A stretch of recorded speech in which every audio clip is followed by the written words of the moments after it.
সম্মানিত দর্শক শ্রোতা, যে যেখান থেকে আমার এই ভিডিওতে অংশ নিয়েছেন, আপনাদের সকলকে আমার পক্ষ থেকে আন্তরিক শুভেচ্ছা এবং স্বাগতম জানাচ্ছি। আমি মোহাম্মদ খায়রুল বাশার। খুব ছোট একটা বিষয়ে তুলে ধরবো এবং বলার চেষ্টা করব খুব সংক্ষিপ্ত আকারে। সে বিষয়টা হলো, আপনারা দেখেন,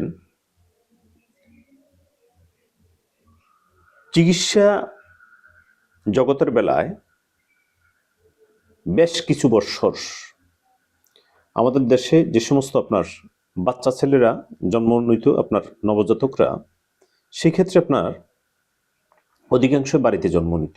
এতে করে আপনার বাচ্চারও মৃত্যু হইত এবং অধিকাংশ মায়েরও মৃত্যু হইত। কিন্তু কালের বিবর্তনে, চিকিৎসা ব্যবস্থার উন্নত প্রযুক্তির কারণে এখন অধিকাংশ নবজাতক আপনার হসপিটালে জন্মগ্রহণ করে। সেটা হতে পারে আপনার প্রাইভেট হসপিটাল অথবা সরকারি হসপিটাল। এই দুইটা জায়গাতেই মোটামুটি এখন নবজাতক জন্ম নিচ্ছে। তো সেই ক্ষেত্রে মায়েদের মৃত্যুর হার এবং বাচ্চাদের মৃত্যুর হার অনেকাংশে কমে গেছে। এখন সবচেয়ে ইন্টারেস্টেড বিষয় হলো যে একটা বাচ্চা শিশু আপনার এখন জন্ম হচ্ছে, শতকরা ৯৯টা বাচ্চা এখন হসপিটালে জন্ম হইতেছে, কিন্তু তার জন্ম নিবন্ধন দিতেছে আপনার একজন ইউনিয়ন পরিষদের চেয়ারম্যান, যা অত্যন্ত দুঃখজনক। এই কারণে বলছি, আজকের থেকে কয়েক বছর আগে আমি আমাদের পার্শ্ববর্তী আপনার, এটাকে বলে আপনার সদর দক্ষিণ বলে উপজেলাতে গেলাম। আমি যে কোনো একটা আইডি কার্ডের বিষয়ে গেলাম তৈরি করার জন্য। সেখানে ওই উপজেলার নির্বাচন কমিশন সংশ্লিষ্ট এক ব্যক্তি আমাকে বলল যে, দেখেন, এই জায়গাটা আপনি চিনেন কিনা? আমি বললাম, চিনি। উনি আমাকে দিলেন একটা তথ্য, যেখানে আপনার ছেলেটার বয়স, নাম ছিল আপনার জাহিদ হাসান, রতনপুর সরকারি প্রাথমিক বিদ্যালয়। এখন তার প্রাথমিক শিক্ষা সনদে লেখা আছে যে তার জন্ম ২০০৪, যদি ভুল না হয়। কিন্তু ওই ইউনিয়নের চেয়ারম্যান যে কোনো কারণে হোক, হয়তো জানায় হোক অজানা হোক, তারা একটা প্রত্যয়ন করলো যে তার জন্ম তারিখ আপনার ১৯৯৭, এবং সে অনুপাতে তার জন্য আপনার কি বলে একটা জন্ম নিবন্ধন তৈরি করলো, অর্থাৎ আইডি কার্ড করার জন্য। তো প্রসঙ্গক্রমে উনি আমাকে এটা দিলেন। এই কথাটা বলার একমাত্র কারণ হলো, আজকে বাংলাদেশে সবগুলো ইউনিয়ন সেন্টারে, খুব কম সংখ্যক ইউনিয়ন সেন্টার বাংলাদেশে হয়তো থাকতে পারে যেখানে এগুলো খুব স্ট্রিক্টলি দেখা হয় এবং জানা হয় এবং খুব সঠিকভাবে করার জন্য চেষ্টা করা হয়। আর অধিকাংশ ইউনিয়ন পরিষদের ডিজিটাল সেন্টার, আমি যদি ভুল না করি আর কি, এই দুর্নীতিগুলোর সাথে সম্পৃক্ত আছেন। তো সেই দৃষ্টিকোণ থেকে আমি বলতে চাচ্ছি যে একটা বাচ্চা যেহেতু আপনার হসপিটালে জন্ম নিতেছে, ওই বাচ্চার মায়ের নাম, কটা সে জন্মগ্রহণ করলো, দিনে না রাতে, তার বাবার নাম, গ্রামের নাম, ঠিকানা, সমস্ত কিছু হসপিটালের রেজিস্টারে থাকে, যেটা সরকারি রেজিস্টার। এখন হসপিটালে জন্ম নেওয়ার পর তার টিকা কার্ড দেয়, তারপরে আসে জন্ম নিবন্ধন ইউনিয়ন পরিষদে, সেখানে এসে ভুল, টিকা কার্ডে ভুল, টিকা কার্ড যারা লেখে এগুলোতে হাজার ভুল। জন্ম নিবন্ধনের কথা তো আর বলে কোনো শেষ নেই। এটা সারা বাংলাদেশের যতগুলো ইউনিয়ন পরিষদ আছে প্রত্যেকটার একই হাল। খুব কম সংখ্যক ইউনিয়ন পরিষদ আছে স্বচ্ছতার ভিত্তিতে চলতেছে, যদি ভুল না হয়।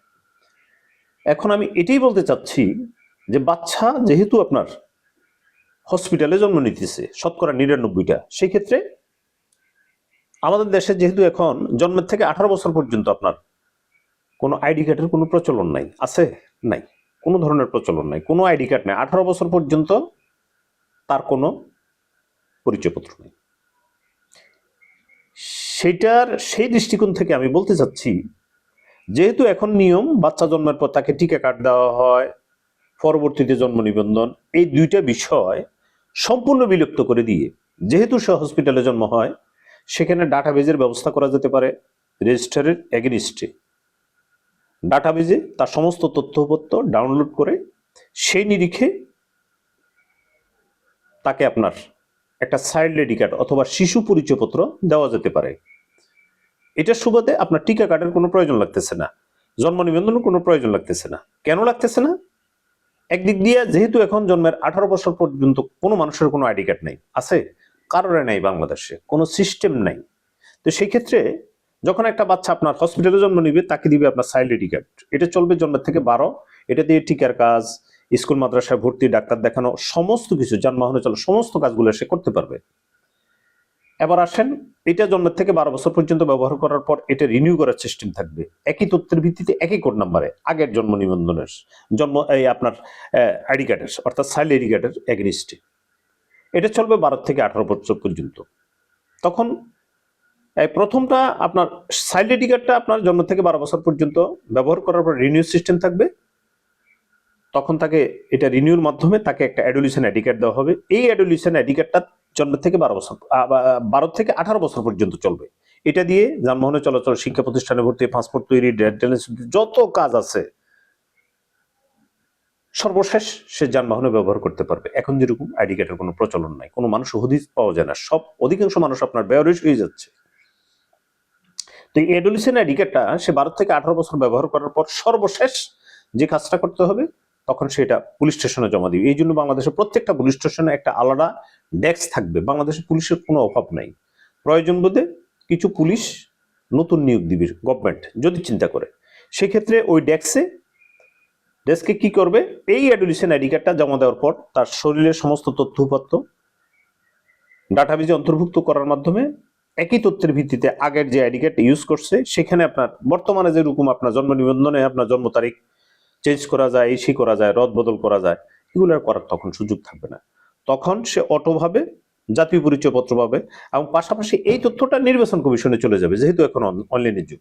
এতে করে প্রত্যেকটা মানুষ তখন আপনার অটোভাবে ভোটার তালিকা অন্তর্ভুক্ত হয়ে যাবে, এদিকে আপনার জাতীয় পরিচয়পত্রের আওতায় চলে আসবে। কিন্তু এখন যে সিস্টেমটা, প্রতি বছর আপনার ভোটার তালিকা হালনাগাদ, কিসের হালনাগাদ? আমি এই বিষয়টাই বুঝতে পারতেছি না, হালনাগাদটা কি?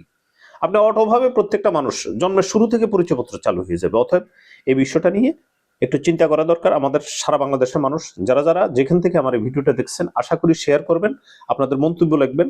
কোথাও যদি আমার কথাতে ভুল হয়ে থাকে আমাকে শুধরানোর চেষ্টা করবেন। এবং সর্বশেষ আমি যে কথাটা বলবো, বাংলাদেশের যে কোনো একটা ছোট্ট ইউনিয়ন অথবা একটা ওয়ার্ডে এই প্রজেক্টটা একটা পাইলট প্রজেক্টের মাধ্যমে পরীক্ষামূলকভাবে যাতে বাস্তবায়ন করা হয়, আমি আপনাদের সবার সহযোগিতা কামনা করছি। ধন্যবাদ। আসসালামু আলাইকুম ওয়া রাহমাতুল্লাহ ওয়া বারাকাতুহু।